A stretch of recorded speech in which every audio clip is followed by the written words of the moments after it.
I have a question for the judge executive. How much, because I'm unfamiliar with the land, how much of the land belongs to people as far as their homes, or is it businesses, or is it just open farmland? And how hard do you think it will be to acquire that land from those landowners? Yeah, I think as they have indicated, they have options on most of the land that is required. I'm not familiar with any homes that actually is on any of the 800 acres. Most of it was farmland originally. You know, we grew tobacco there and prospered greatly from the tobacco that we were able to grow, but as you know, that market has pretty much declined in Kentucky, and so we've been trying to find a replacement industry for those dollars ever since, and I think we just found it with this. Let me say something about you know, my faith, since you all kind of poked around at that. I think this project accentuates the faith of the people and the values of the people in Grant County tremendously.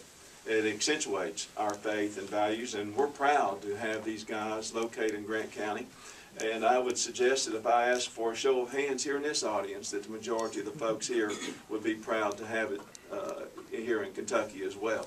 So those are interesting questions, but you know, at the end of the day, it's as the governor said, it's for profit, and it's bringing jobs, and it's bringing a tremendous amount of industry, and the spinoff to that economic industry is tremendous as well.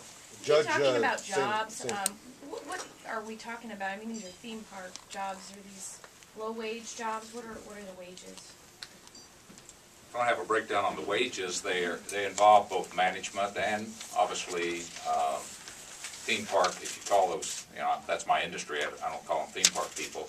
This type of attraction has high appeal for a workforce that's older than what you would normally see at a Kings Island or a Six Flags.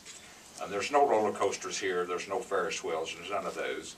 And so coming from Branson, Missouri, where we have 8.5 million visitors a year, in a town that is a population of 4,700 people, our workforce, the average workforce of properties that we've been involved with, the average age is 44 years old.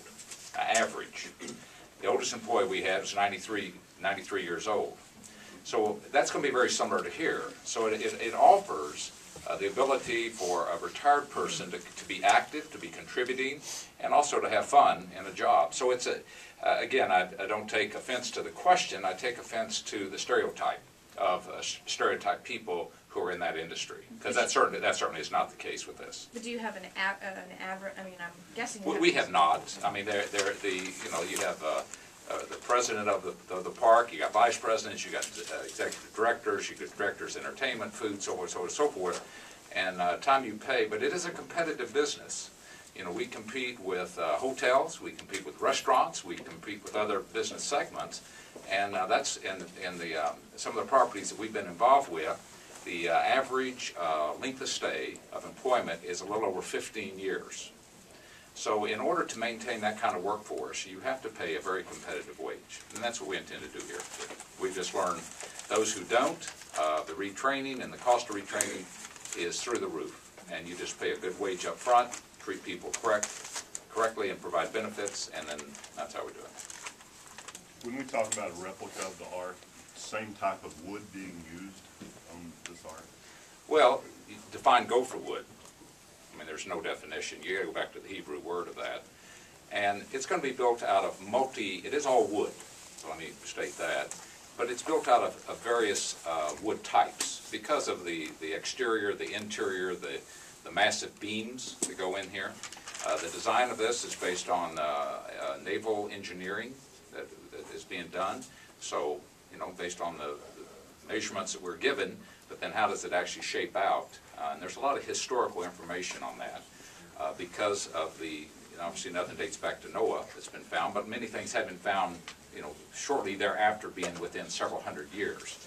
And I live in Israel part-time, and I could tell you that most of these finds, they can reflect back many, even hundreds, thousands of years, unlike today's technology. Today this is here and tomorrow it's gone. Back in those days it was not. It moved much slower. So changes were much slower. And so we can look at some history and say this is a pretty good this pretty good guess on If this. this ark were to be placed on water, once it's built, No, it's would gonna it be- float? No, I'm saying, would it float if it were to be placed? Yes, it actually would, yeah, it would. We're gonna lock it down, but it would. No, it really would. CBS did a poll with Vanity Fair magazine in 2009. And this was a general population, it was internet-based and obviously not scientific. But they put out the question, what is the number one find that you would like to be discovered next? And they had a whole list. Noah's Ark was number one. 42% of the population that was surveyed said, we'd like to see Noah's Ark. But through our surveys that were done to get to this point, the number one question is how big was the ark and how could it have been built? Now, the only way to do that is to literally build it all out of wood. Say, okay, it's all out of wood. Here's an example of it. So it is all going to be out of wood, and could it actually float? So we actually have naval engineers designing it that it will actually float. So to answer your question, yes, except we just pray that it won't have to float.